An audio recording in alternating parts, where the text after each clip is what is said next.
the Aphrodisiacs. It's your boy. Let's hang out. Let's do this. Let's get this thing cracking. It's Wednesday, not Thursday. I know. It's okay. Just keep on keeping on. Now pull up. Boom. Man. Feels like a brother saying, give me more, give me more, give me more, give me more, give me more, give me more. What it is, what it does, what it do, what's going down. Oh my God. There's so many geeked out things going on this week that I cannot keep up, but we gonna try to anyway. So, House of Ninjas. Why have you not started watching this? If you haven't, you are missing out on a golden treat. What is this beautiful season 1 episode? And you know there's more coming. So let me start here first. If you watch the House of Ninjas, when the red phone started ringing, did anybody else start screaming, Commissioner Gordon's calling? I'm trying to tell you, boy, that joint had me on fire. What is this joint? What is it about? This is a spoiler review for season 1. This is a spoiler for season 1. So if you have not watched it and you want to watch it without having anything spoiled for you, this is your time to leave now. Okay, time's up. I'm back. Let's go. I'm feeling it. Let's do this thing like we want to do it. So what is House of Ninja? House of Ninja is one, they are called shinobi. So to say ninjas to these crews right here is to be disrespectful. And we are all about respecting the game. These shinobis is a family of shinobis. It's a father, 3 brothers, a sister, the wife, and the mother. The mom, not the wife. Yeah, the wife and the mom. Grandma's gangster. Let's start there. Grandma is an old school thug that can get down on anybody that's in there. Anybody that disrespects or don't know grandma will not kill you in your sleep. You are sleeping on grandma. So this is a family of ninjas who work for what is called the BNM. Yes, the Bureau of Ninja Management. Yo, I'm trying to tell you, you think I'm lying. Look at that. You know what I'm saying? That's what they work for.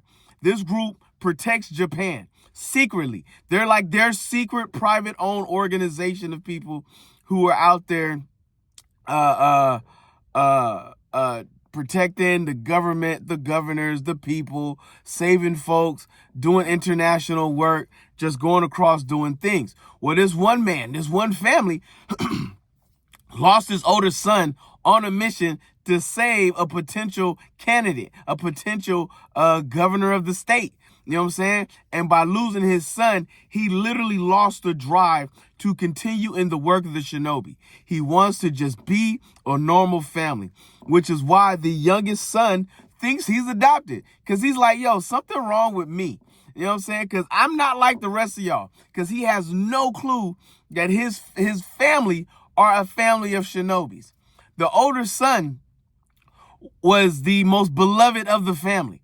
The sister, the youngest girl that is in there, was being trained by the brother. He was in charge of her training to be a shinobi. And her heart broke because she wasn't on this mission at this time, because it was 6 years ago in the past, and she was left behind because she was too young to be on this. The second brother carries guilt because he should have killed the rival shinobi that they were going against and didn't. And by not killing that shinobi has caused the friction in the family that is going on, because he held that secret. Because that shinobi that he did not kill was the one that killed his older brother. And so he's a shinobi that cannot kill. Now, that makes for an interesting dynamic, because your whole essence of being a shinobi is an assassin. You are a trained, hired killer. You know what I'm saying? Killer. And he can't do it. He can't bring himself to do it. His older brother, who was training him as well, or working with him, was trying to get him to be like, yo, when the time comes, when everything gets there, you'll do it. You'll do it. Well, the father, being who he was like distraught. Him and the mom was distraught. But the mom didn't really give up the game. You know what I'm saying? She still did her thing.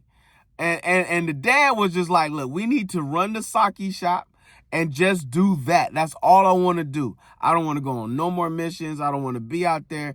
But of course, nobody gets to sit on the sidelines forever. Well, the second son, who was working as I guess a vendor, I guess you could think is the best word for it, because he filled up the soda machines around Japan. He just worked as a regular vendor. Goes to his most favorite ramen shop to eat his favorite ramen of the day, to get out there and do his thing. And that's all he wanted to do. Like, I just want to just do what I got to do and just let me live, and this and so forth. Well, the daughter, who was sneaking out at night, stealing to keep her shinobi skills honed and ready to go. She would steal from a museum, hold it for 3 days, and put it back. And the whole thing she did it for is because her brother was teaching her how to sneak in, steal, and sneak back in and not be seen. Well, that played against her later on in this series. The Bureau of Ninja Management, their job was to try to manage these ninjas. But these fools, they just as crooked as the rest of the gang that's out there in the game, son. Like, these guys are not what they look. They follow orders, but of course, everybody has an agenda.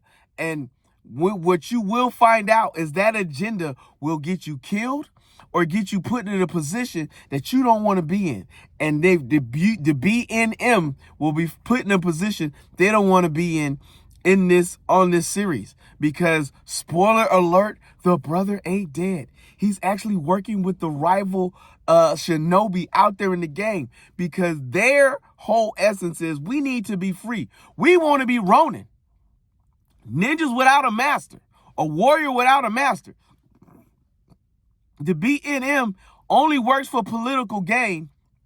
And when they preach this message to the brother, when he realized that everything he did was based on political power for Japan, it kind of like, yo, I died for no reason.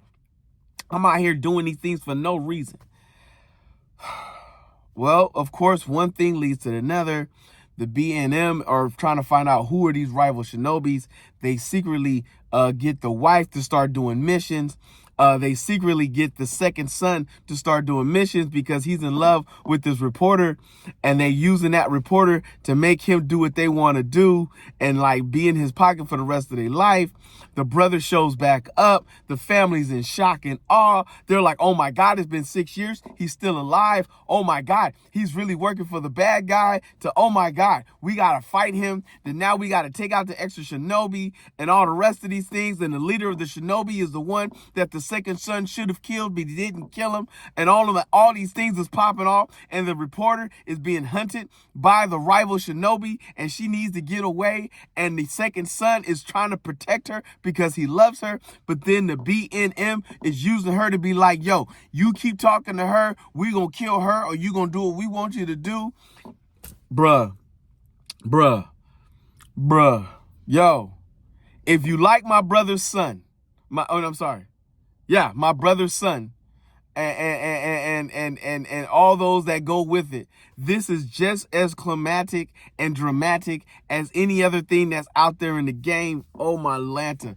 There are so many aspects to this, so many pieces to this. This is an 8-part series. How many Afro picks? It gets 4.2 Afro picks. Yes, 4.2 Afro picks. It has some parts that drag along, some parts that are just continuous, but the climax, the scale and magnitude of it is by far one of the best series that's out there right now. That's on Netflix. Yeah, it's in the top 10. I'm telling you right now, yo, This is going to be an amazing little series. I hope they don't take as long for the next season as they do with some of their other stuff, because they do tend to drag out some things for a long time before they get the yes to drop the next piece out there. I cannot recommend this show enough for the House of Shinobi. The House of Ninjas, but it's Shinobi. But the House of Ninjas. Go check it out. Go look at this thing. Go watch. Pay attention. Talk to your boy. Tell me what you thought. If you've seen it, if you watched it, tell me. What did you think? How did you like it? What didn't you like? What was the parts that had you fascinated? Who was your favorite character in the game? Like, yo, we can have conversations for days, homie. For days. All right, fam, you know what it is. You know what it does. You know what it do. This Friday, Demon Slayer in theaters, February 23rd. What? Yeah, you know your boy's about to go out there and go see that. You know what I'm saying? On the big screen. You know what I'm saying? With a popcorn in my hand. You know it's about to go down. Yo, what else is popping? Yo, yesterday, this morning, last night, midnight. You know what I'm saying? Bad Batch dropped. Look like it's only 3 episodes. 3 final 25 to 32-minute episodes. Bruh. I don't even know how this is going to go down, but it's about to get to popping. And then tomorrow, Aang, the Avatar, the Last Airbender.